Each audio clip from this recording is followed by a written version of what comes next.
For the past few days, parliamentarians have been debating the Emergencies Act and will be voting on it tonight. I ask all members of Parliament to take action against illegal blockades and to stand up for public safety and for the freedom of Canadians.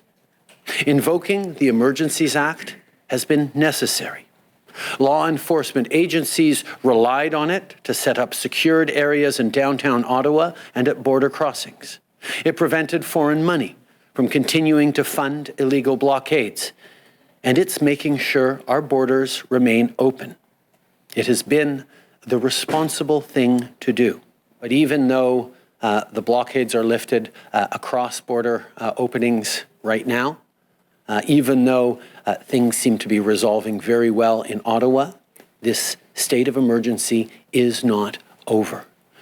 There continues to be real concerns about the coming days, but we will continue to evaluate every single day whether or not it is time and we are able to lift this state of emergency. When the Emergencies Act was brought in, many tow truck companies said, okay, we'll do it, didn't need to be compelled, but there were some companies that needed to be compelled under the Emergencies Act to remove trucks. And that is a power we may well need.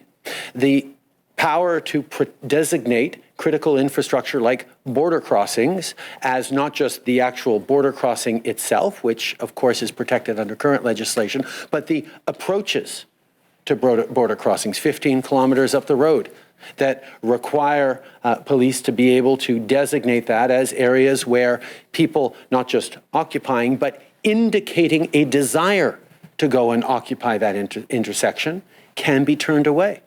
Just in the past days, there was a convoy from Fort McMurray destined for Ottawa that was largely turned away at the Manitoba-Ottawa border based on the laws and the powers in the Emergencies Act. Now, this is not something that we want to imagine continuing indefinitely in Canada. We hope to only keep it in place for a number more days.